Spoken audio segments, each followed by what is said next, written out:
Hello, everyone, and a very warm welcome to this conversation series on child safety, trauma, and healing. My name is Kala Natrajan. I'm the host of this show and a Mumbaiker. I love writing books and coaching people. And through my speaking and coaching assignments, I've helped many women and young adults to overcome their toxic past and build confidence and courage in life. This video series is based on my book, The Silent Warrior, which is about child sexual abuse.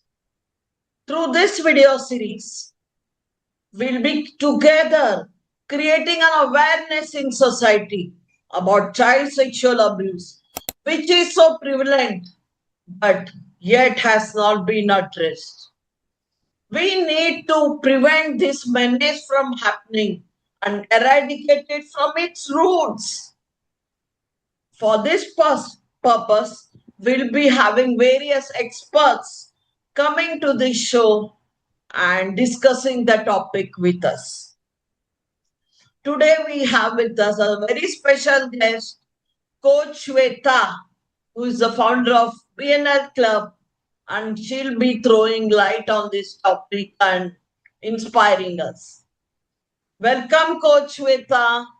How are you, Thank dear? you. I'm so happy you Thank you, have Kala. come. Thank you, Kala. Thank you so much. Yes, being a personal brand coach and consultant, I think it is always a delight to interact with you who have been defining, refining her personal brand, as an author, as a coach, as someone who has helped many students. I remember talking to one of your clients and family whom you had helped, started through that their daughter, and you ended up guiding the entire family and helping them to come out of their mental blocks, which were hampering their good relations, within the family and otherwise.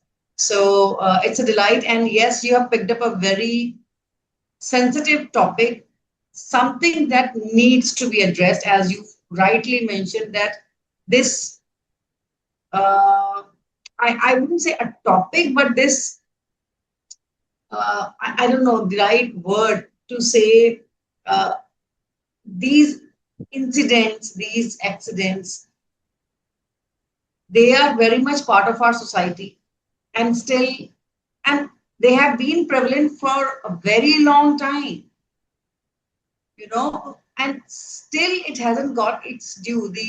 The addressal to this topic has not happened properly. I'm glad that you have written a book on it. I'm glad that you have started this video series where we are going to call different people, not just sharing your views, but even other people will get to voice out what is happening in society and how we are also, uh, ex- you know, witnessing this menace in the society, and what can be done, what are we doing, what can others do so that it doesn't happen to anyone's child. And you know when before I became the personal brand coach, I was a life coach, so I was doing like a full-on psychology work.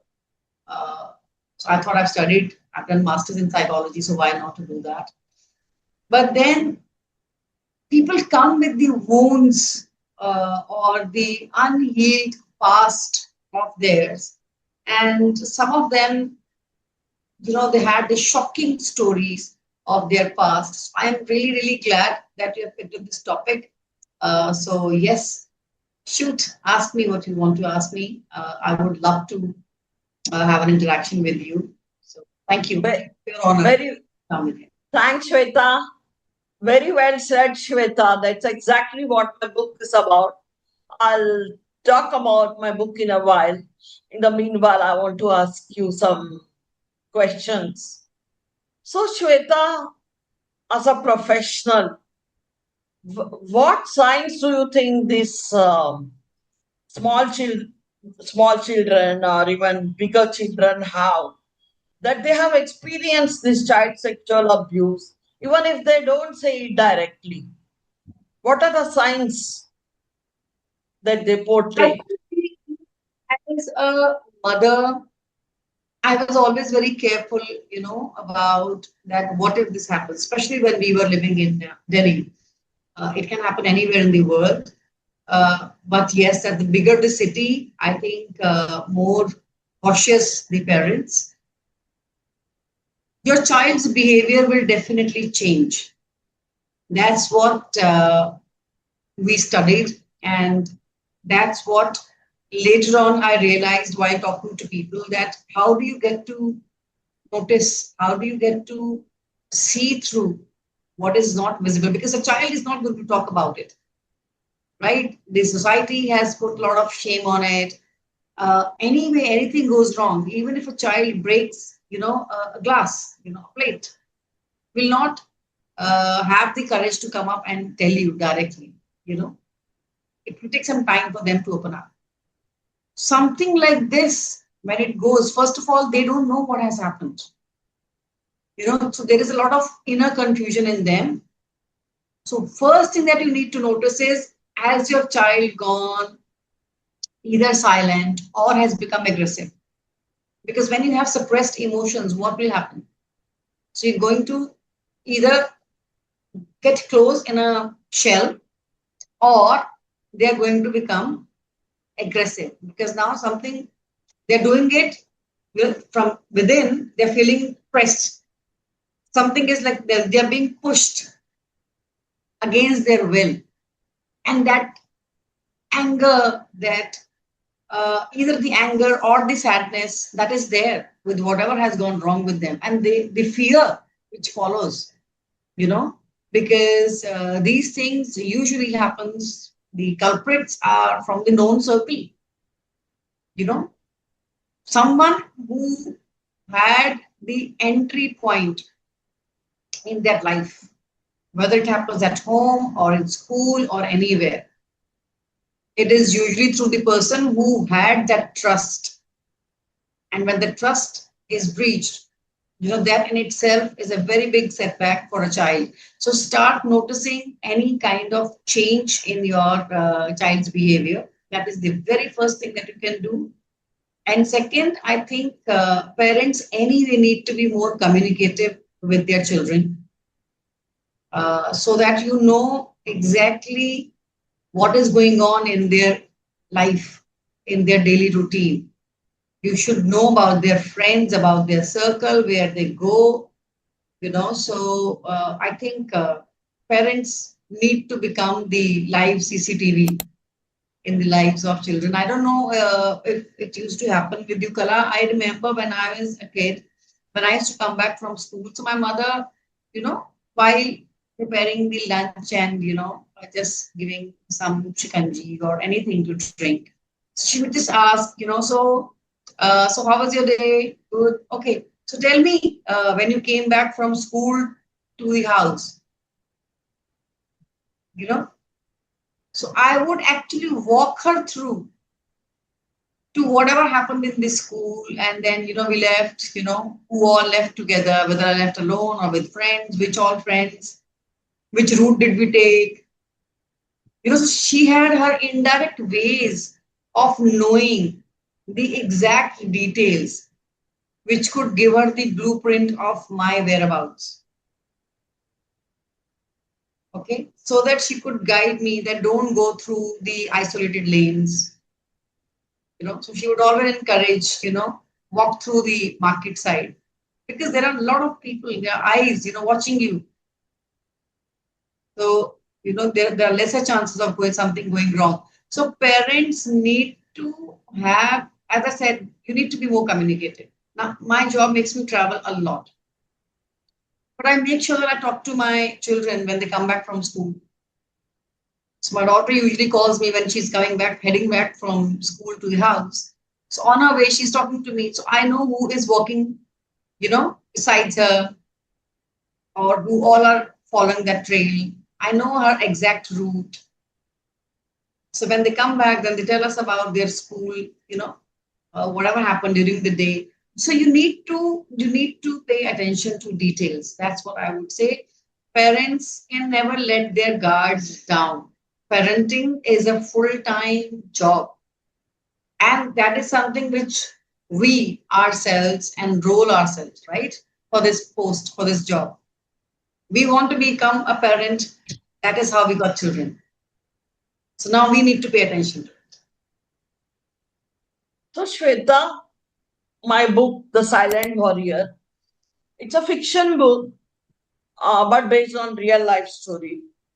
And the way you exactly said that many things just now that parents need to be more vigilant and all that. In that book too, which is based on real life story, the protagonist is a girl child who is undergoing child sexual abuse from a very close family member whom she trusts totally. The entire family trusts him,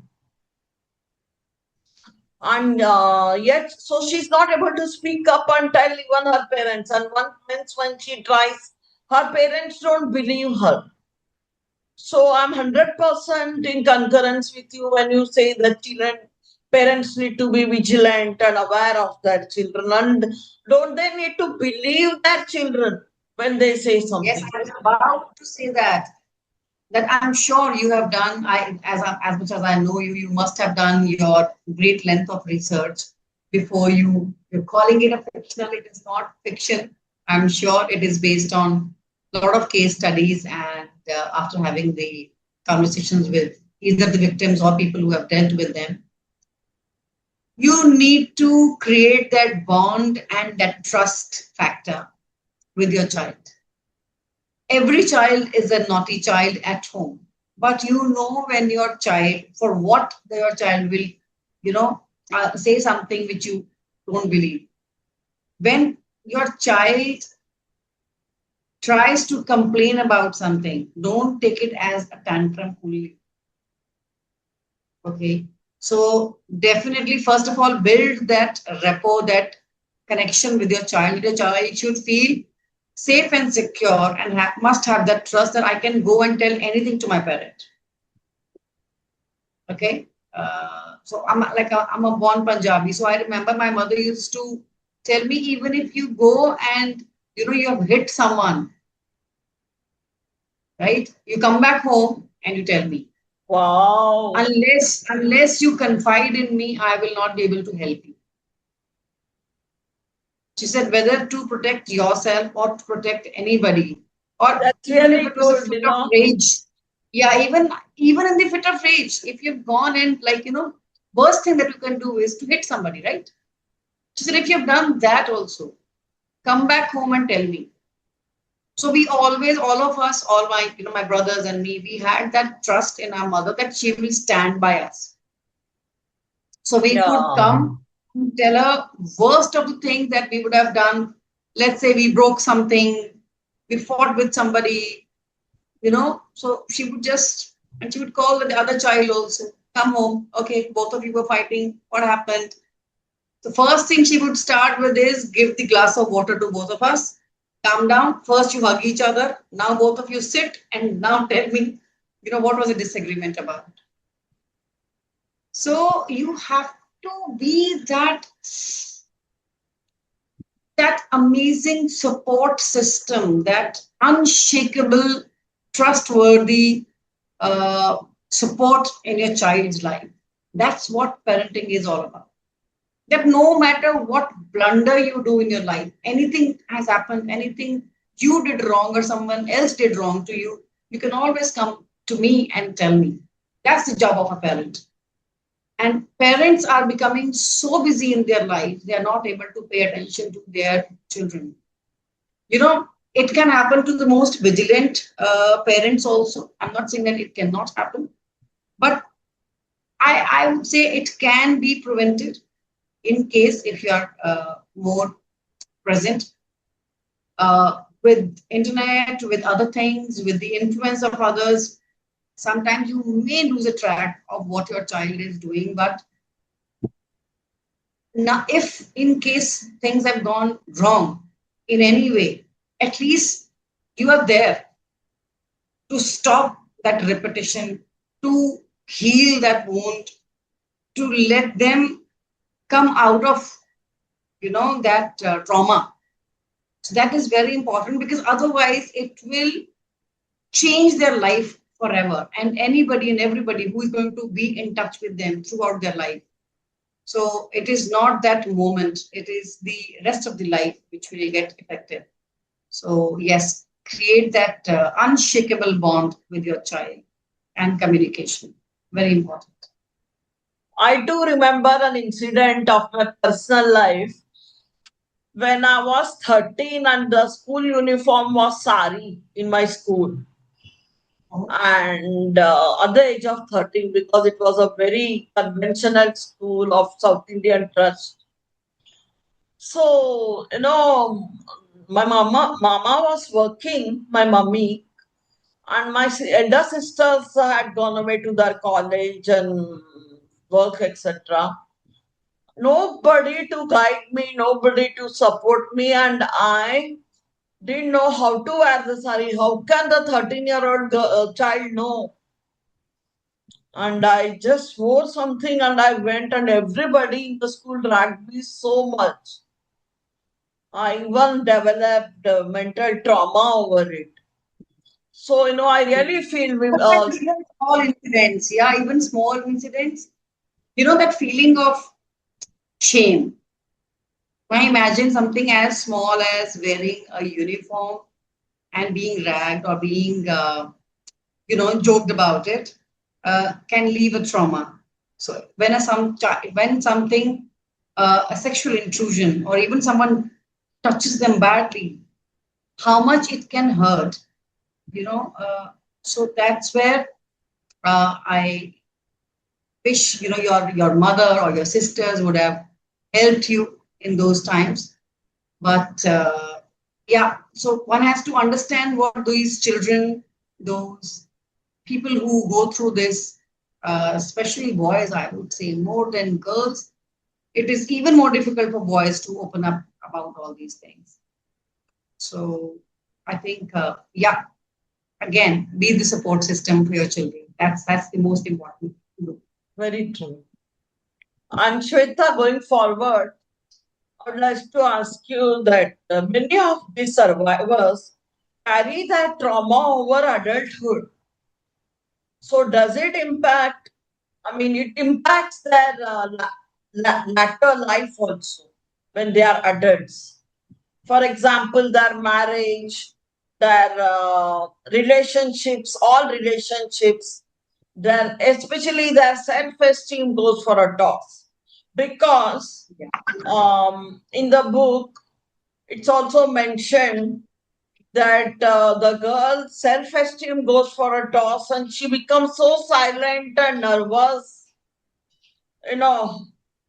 So, does it impact Because their marriage and their relationships, etc.? I mean, it is going to hamper their overall life. See, in psychology, what we say is there are about 5 to 8 main, the areas of your life, whether it is your family, your friends, your career, your health, your money, which is your profession, your business, and your relationship with yourself. And of course, in family and friends, and there are relations. Right? If somebody has gone through, okay, let me just put it in some other way. Let's say if somebody has a bad health, okay, anything which is causing an ill health. Let's say your leg is paining, okay, one of your foot, maybe one finger has got hurt, okay, one tiny cut, but it is paining constantly. Do you think when you go to work, will it hamper you? Definitely. Right? You'll If not you be want to able to have hold fun, the pen properly and write. if you want to have fun, you want to go for outing, will it hamper you? It will. It will bother If me. you want to, if you want to go for your morning walk, take care of your health overall, will it hamper you? Yes. Will you be agitated and troubled and Because of that, when you're talking to your life partner, your colleagues at work, or with your children or anybody, will that affect your mood? Definitely. Yes. Right? So, doesn't matter which aspect of life, because of one core issue, everything else will also get affected. Same thing is in the case of your protagonist. If someone has an unhealed trauma, a fear, compromised self worth, or self esteem that is still in, that hasn't got out. Hmm. So that fear is always going to hold that person back from forming better relations. Arranged marriage, you got into a relationship, but while being with your partner, it is always going to be back in your mind. That shame is not going anywhere because no one has taken it out. So proper counseling is required, because then that entangleness of your emotions is going to affect your mental and physical health. It is going to affect your business, your job. It is going to affect your family, friends relationship. It is going to affect you, your relationship with yourself. How can someone develop self love when a person is going through that compromised self esteem? There True. will be either no self worth or totally compromised. The person is True. always going to think that I am less, competing for no good reason, because the guilt is for some other reason. It has nothing to do with the qualification of the person, with the job or the business status, or how closely everybody is connected to you or they're loving you. You will still feel, because that person is always going to live under that fear. That fear is here, living. That is always going to make them judge others, see things differently. So it has to be healed. One has to either go to a healer, to a counselor, to a coach, to a psychologist, depending upon the level of, that trauma. But one has to seek help. That is where the family's role comes here, because then someone needs to notice it. Or if the person is grown up, then that person has to get him or herself healed. Once you take it out, it's not that it will go away from your life, but at least someone has to create that acceptance and moving on. As in psychology, we use, I mean, you also do the life coaching, you also know how one can come out of any kind of compromised emotion, physical, mental trauma. It can be, at least that shock can be taken out. The incident will not disappear from your life, but that shock will definitely. You actually almost answered my next question, which I was going to ask you. But I'll still ask you because I want you to elaborate on this. Is healing possible? And how is it possible? Because many It people is shy definitely away from possible. healing. Yeah, They don't want, even their parents don't support them, and they say, hush, hush, they want to keep the matter hush, hush. that's So, the unfortunate part, Kala. Definitely, there is science, there is uh, there is a medical facility available for this. There is energy healing, sound healing. The healing is definitely there, whether you take it through a doctor, through medicines, through your aura cleansing, or through a psychologist who is just going to work on your mental wiring. Like, I don't work with the medicine, but I work with the mental wiring, right? You have done it. You do, I mean, that energy shift.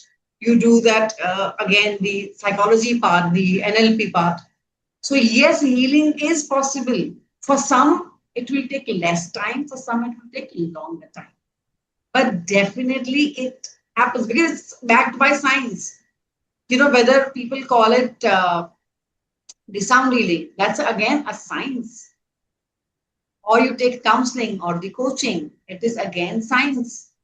We don't do any magic. I mean, it's a scientific formula which I've learned, that how does your brain function and how can we create a shift in the state of a person. Okay, so yes, healing is possible. Shying away will not serve any purpose. Putting a person Yes. to shame will not solve any purpose. You can be as quiet as you want, but at least speak up to an expert. The world doesn't need to know what you went through, right? But let's say someone was to come to Kala. So it is only between Kala and that person, right? If I am coaching my clients or consulting them, it is between them and me. That's about it. That's the privilege that you get going to a counselor or a therapist or a coach. So yes, one must find the right expert and talk to them, get this out of the system, because otherwise it is just going to spoil their life. See, one can be in the loop. It's like if you are in the darkness, either you can get up and find a way which leads you towards the light, or you can just keep sitting there. That's your wish. If somebody just wants to remain in darkness and finish their happiness of the life, or the chance towards happiness, if they want to finish it, it is again their choice. So one has to make a conscious choice. If you want to live, then get up and find a way, I search for the think, light. yeah, I think that's the reason why, because many survivors are totally silent. We just, Shame. they don't open their mouth. They are scared even to tell their parents or their near and dear ones. Many don't even lodge an FIR. Because then it will be public humiliation. But Hmm. at least, first of all, speak with your parents, your family. If they don't listen, they don't understand. Unfortunately, the help will come only when they grow up. As a child, a child will not be approaching any, but maybe they can speak to their school authorities. Someone has to be informed, because otherwise, that person who has done this to one will do it to many. And the reason why it happens to many is because no one complains about them. Okay, so that's the unfortunate part. And monsoon wedding. I don't know how many of you have seen that movie, but that movie was, I think, made very beautifully to address the same issue. Yes. So yes, it is possible. Healing is possible, and yes, one needs to keep that shame part away and give that confidence.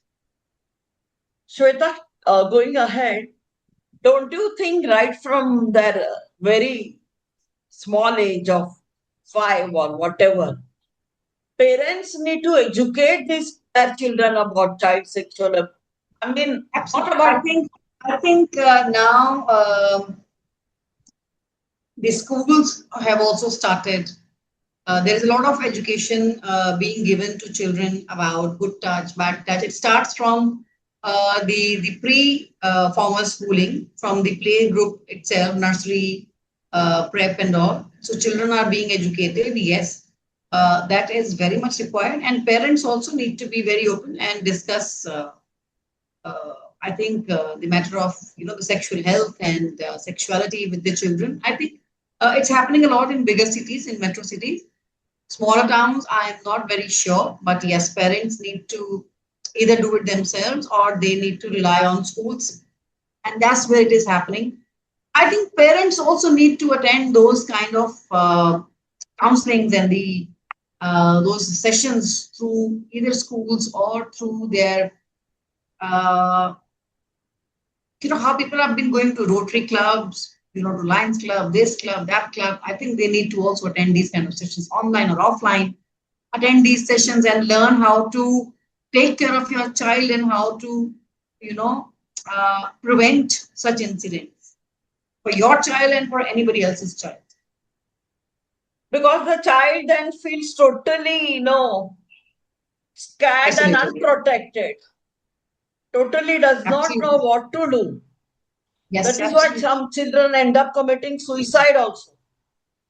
Yeah, of course, I mean, if it becomes that deep, and yeah, there are extremes can happen. So that's why I'm saying one must seek help, and there are thankfully now helplines.